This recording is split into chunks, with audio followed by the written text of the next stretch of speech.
Hey, what's up? Dean's here, Performance. We're at the shop today. We are working on the Monte Carlo, Joey's Monte Carlo. So, last video, Terminator was all installed, wired up. I mounted all the fuses and relays along that inner fender, so they're kind of easy to get to. Over the weekend, well, last week, seeing the last video, he went ahead and ordered a new radiator. So this one came off Amazon.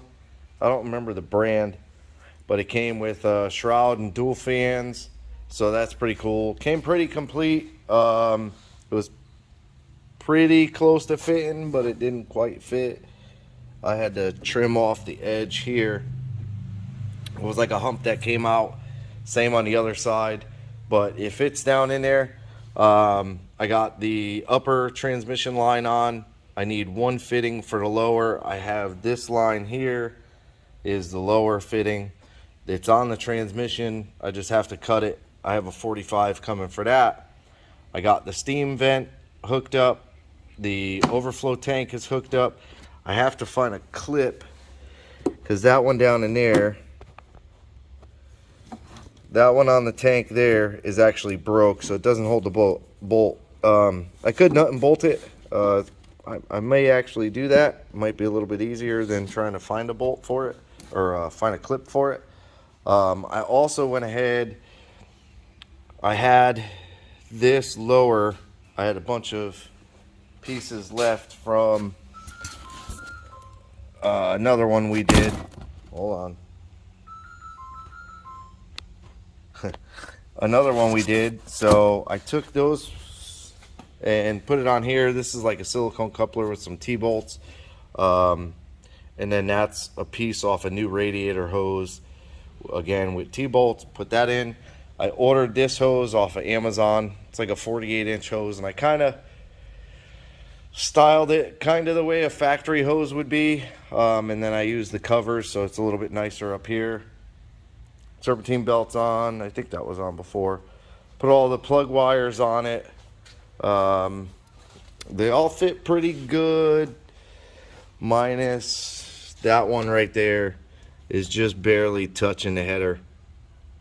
So it would benefit from having like a 45-degree boot, which I'll probably order a set, throw them on there. I got all the power steering lines done. These are the AN adapters for this. I didn't do an AN on this side.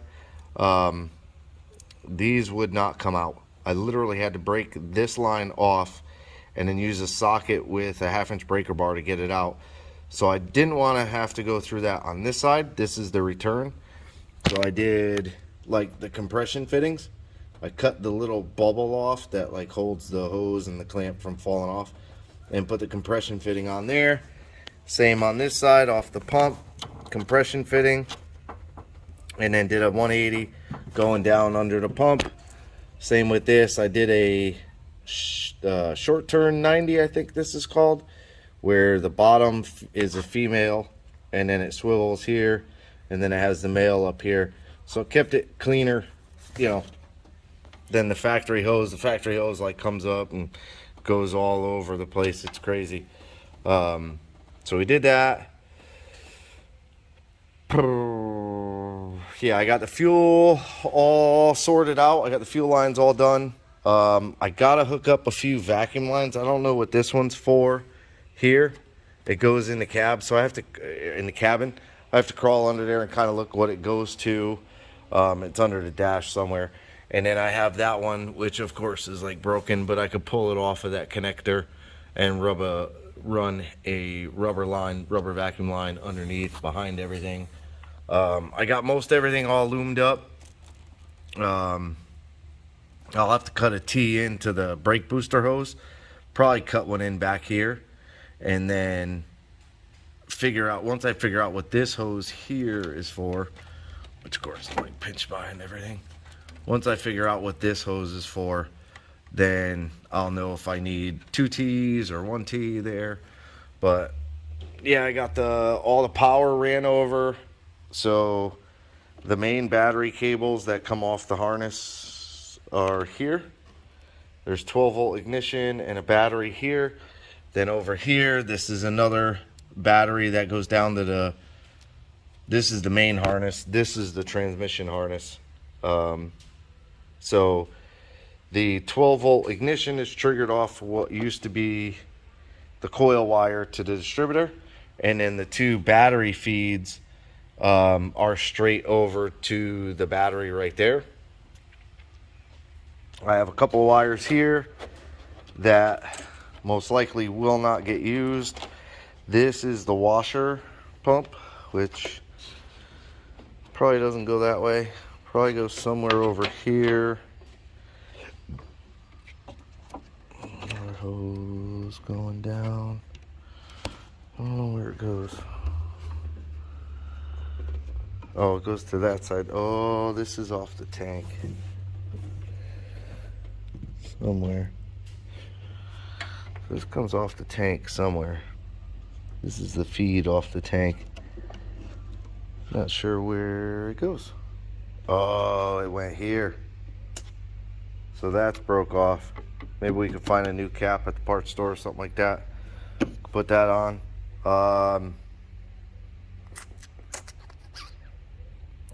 Yeah, I got to do the inputs and outputs. Like I said, I got to get rid of these because these are all the old factory gauges. One is coolant, one is oil pressure. And then I think another one was for like fan, like electric fan. If this, or no, it wouldn't be fan. Maybe one's an ECU coolant signal and one's a dashboard signal. That's how the older cars work. They had two different sensors on the motor. Excuse me. So there's one sensor right there, you can see, and then there'll be usually another sensor in the cylinder head, I believe.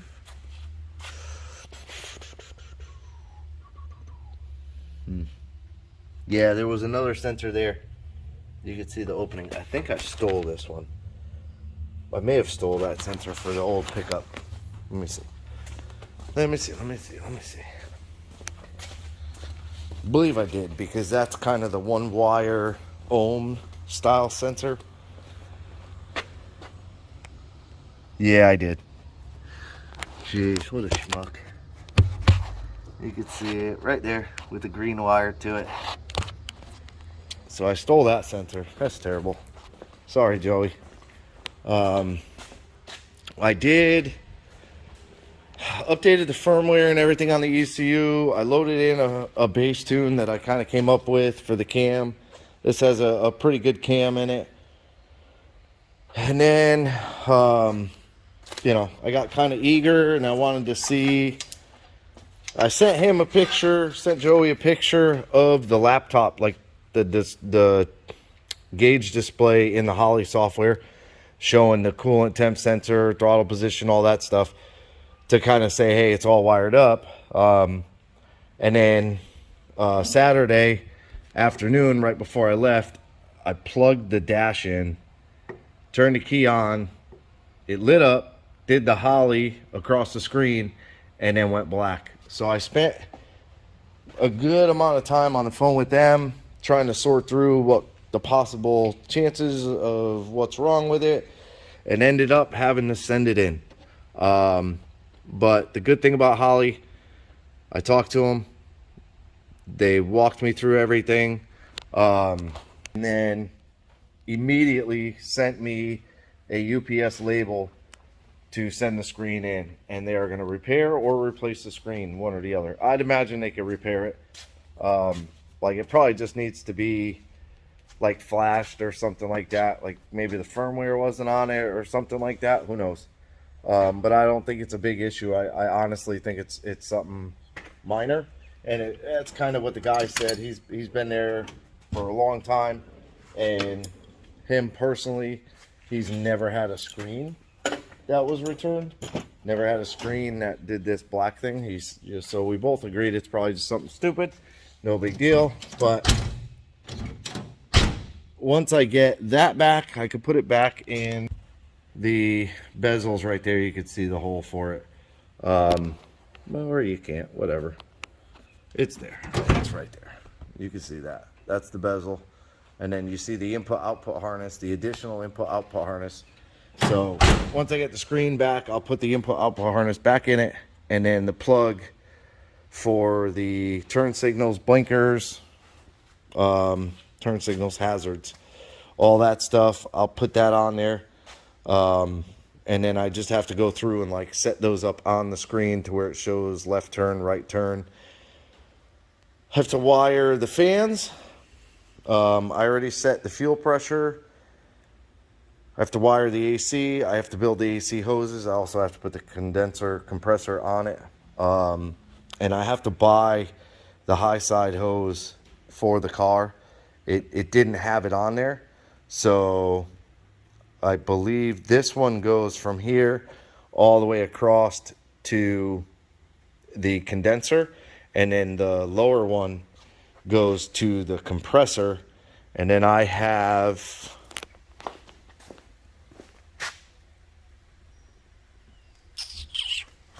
this, the factory line.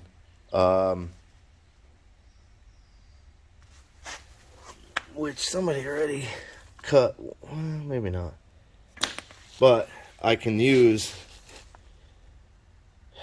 this line here, and I can have my shop off of the LS compressor. Jeez. See, I have the suction tube here. No, this is the high side tube. So what they'll do is they'll cut this down a little bit for me, put a barb on here. I gotta find this other fitting. I know I had one here somewhere, but I have to find this fitting. And then they'll do the same on this side. They'll put a barb, and then I'll build this hose here. The suction hose will be built out of that one there, because it already has the nut for the accumulator. And then I might be able to use the other one, but I think it's too short because his AC is up there and the LS is down, but it might not be. I'll have to look at it, because it's going from here. No, actually, yeah, it's too short because it's going from the compressor to the condenser. So it's definitely too short, but I can use the end, that end over there. And again, they'll either weld a barb on it, or that one probably already has a barb on it. And I can put that in, build a hose to it. So that one will be done. We'll get that done. We'll get it all pressurized, charged up. I got coolant and transmission fluid and all that coming. I did whack the starter. And the car fired immediately. So I immediately shut it right back off. I didn't want a bunch of trans out of the radiator. That's kind of why I put it in a bucket. I didn't want a bunch of trans fluid come pouring out all over the place. So I have to get all new coolant, power steering fluid, oil change, and some transmission fluid. And then, yeah, once I get this fitting for the transmission line, I can start the car and let it run and check the gears and everything. I mean, at that point, technically the car would be drivable, but I don't have the intake tube on. The 90 hasn't come in yet. I do have the filter kit. I buy these off of Amazon. Like, these are like Silverado, Escalade, whatever. They're fairly inexpensive, but they come with a big cone filter, and they come with a tube with a 45 already in it. And usually what I'll do is extend it or whatever. Being that this is the big 102 millimeter, the boot that comes with that to go on the throttle body is only meant for like a 78 or 82 or something like that. Whatever the factory throttle body is on like the truck style intakes, really small throttle body. So it doesn't quite fit 4-inch. It's probably closer to 3.5. But anyways, that's on order. that'll be here. I have to weld in the manifold intake temp sensor. We call it intake temp sensor. Holly labeled it NMAT. So I have to get that in there, and then, you know, a couple little things, and this one will be done. For now, that's it. The next video on the Monte Carlo, it will be up and running, and it'll be kind of the first fire up. I know I started it real quick and shut it right off, but I will record the actual very first startup. We'll go through, check all the oil pressure, make sure the coolant's not leaking, and transmission fluid, power steering fluid. I'll go through everything real quick, and play with the tune a little bit, get the idle stuff dialed in, and then it'll almost be ready to go back. So thanks for watching this one. Do me a favor, hit the thumbs up, like, subscribe to the channel, leave me a comment, and stay tuned.